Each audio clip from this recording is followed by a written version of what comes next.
الحمدللہ رب العالمین والصلاة والسلام علی رسولہ الکریم اما بعد۔ بھینس کی قربانی کا کیا حکم ہے؟ بھینس کی قربانی کے سلسلے میں ابھی چند سالوں سے کچھ زیادہ ہی مسئلہ ابھر کر کے سامنے آنے لگا ہے، اور خاص کر کے جب بھی قربانی کا ٹائم ہوتا ہے تو اس ٹاپک کو لے کر کے لوگوں میں کچھ زیادہ ہی سننے کو ملتا ہے کہ بھینس کی قربانی ہوگی یا نہیں ہوگی۔ تو کچھ لوگ بھینس کی قربانی کے قائل ہیں، کچھ لوگ اس کے قائل نہیں ہیں۔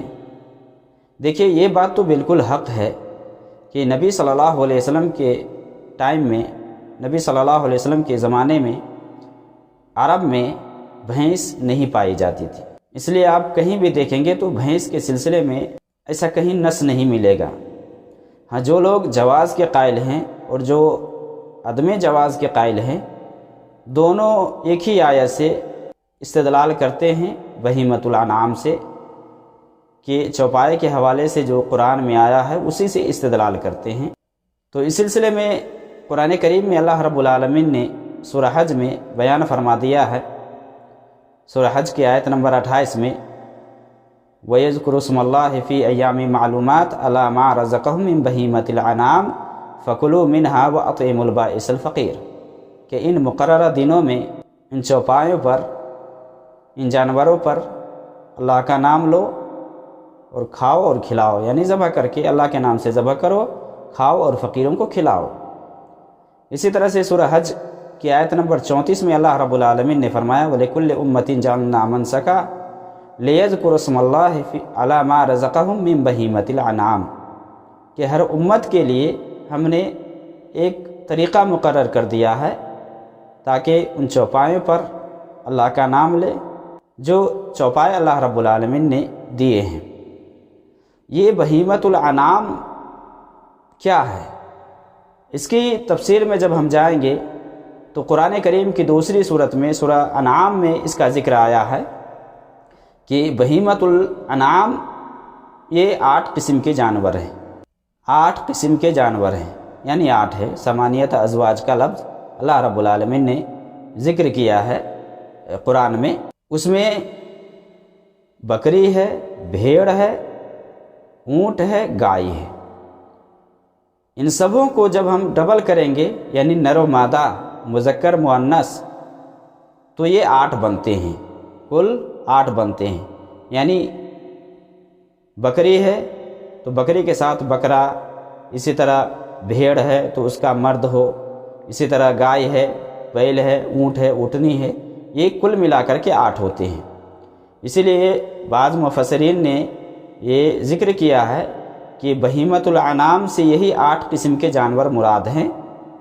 ان 8 کے علاوہ اور کسی کی قربانی نہیں ہوگی۔ تو جو لوگ بھینس کی قربانی کے قائل نہیں ہیں، اور جو لوگ یہ کہتے ہیں کہ بھینس کی قربانی نہیں ہوگی، کیونکہ اکثر و بیشتر مفسرین نے بہیمۃ الانعام میں جو ذکر کیا ہے، گائے، بکری، اونٹ یعنی بھیڑ، یہ اسی کو ذکر کیا ہے کہ بہیمۃ الانعام سے مراد یہی ہے۔ تو اس میں چونکہ بھینس کا ذکر نہیں آتا ہے، تو جس کی وجہ سے کچھ لوگ کہتے ہیں کہ بھینس کی قربانی نہیں ہے، جبکہ جو لوگ جواز کے قائل ہیں وہ اسی آیت سے استدلال کرتے ہیں کہ بہیمۃ الانعام میں یہ بھینس بھی داخل ہے، کیونکہ بھینس عرب میں پائی نہیں جاتی تھی۔ بھینس جو عربی میں جس کا نام جاموس بنایا گیا ہے، یہ عجمی لفظ سے بنایا گیا ہے۔ تو بھینس چونکہ یہ گائے کی قسموں میں سے ہے، اور اکثر جو لغت لکھنے والے ہیں انہوں نے یہ ذکر کیا ہے کہ بھینس یہ گائے کی قسم سے ہے۔ الجاموس نوع من البقر، کہ یہ بھینس جو ہے یہ گائے کی قسم سے ہے، گائے کے نوع سے ہے، جس کی وجہ سے بھینس کی قربانی کے قائل ہیں۔ بہت سارے علماء ہیں جو اس سے استدلال کرتے ہیں کہ جس طرح اونٹ ہے، اونٹ میں کئی قسمیں ہیں، جیسے ایک بختی اونٹ ہے، یہ بھی اونٹ کی ایک قسم ہے، لہذا اونٹ کا نام آ گیا تو اس میں سارے اونٹ داخل ہیں، مذکر مؤنث میں سے سب داخل ہے۔ اسی طرح گائے کا ذکر آ گیا تو بھینس یہ گائے کی قسموں میں سے ہے، جبکہ جو لوگ اس کے مخالف ہیں وہ کہتے ہیں کہ بھینس یہ بالکل الگ ہے، بھینس کی نوعیت الگ ہے، اور ہر اعتبار سے دیکھا جائے تو بھینس کی نوعیت یعنی دودھ کا ذائقہ بھی الگ ہوتا ہے، تو جس کی وجہ سے کہتے ہیں کہ بھینس کی قربانی چونکہ نہیں آیا ہے اور اللہ کے نبی صلی اللہ علیہ وسلم سے ثابت نہیں ہے، صحابہ سے ثابت نہیں ہے بھینس کی قربانی کرنا، اس لیے ہمیں بھینس کی قربانی سے پرہیز کرنا چاہیے۔ بھینس کی قربانی کے بجائے ان جانوروں میں سے کسی جانور کی قربانی دیں جس کا ذکر قرآن میں آیا ہے، یعنی گائے، اونٹ، بھیڑ، بکری، ان میں سے جو بھی مرد مذکر جو بھی ہو، مرد عورت، ان میں سے کسی کی بھی قربانی دی جا سکتی ہے۔ تو جو لوگ استدلال کرتے ہیں وہ اصل میں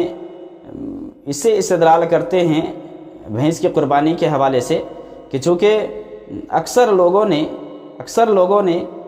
بھینس کو گائے کی قسم سے شمار کیا ہے، جس کے بنیاد پر کہتے ہیں یہ بھینس یہ گائے ہی ہے، یعنی گائے کی قسم سے ہے، گرچہ کہ اس کا نام کوئی دوسرا دیا گیا ہے، لیکن بھینس کی قربانی اگر کوئی کرے تو یہ گائے میں شمار ہوگی اور گائے مان کر کے اس کی قربانی جائز ہوگی، درست ہوگی۔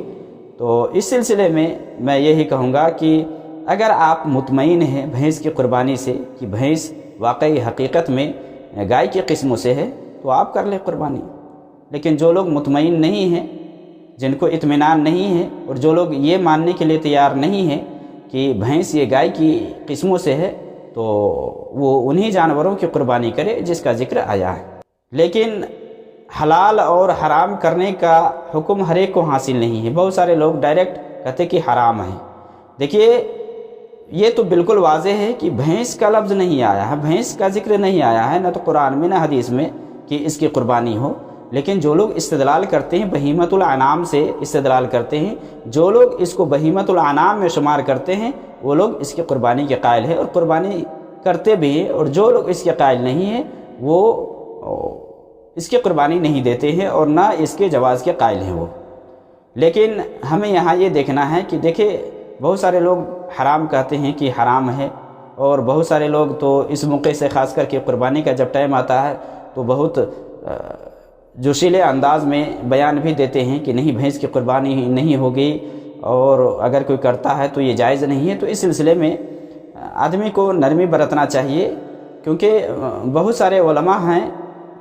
جو جیسے شیخ ابن عثیمین سے پوچھا گیا تو انہوں نے یہ کہا کہ گائے کی قسموں میں سے ہے یہ بھینس، اور آپ زکوٰۃ میں دیکھ لیں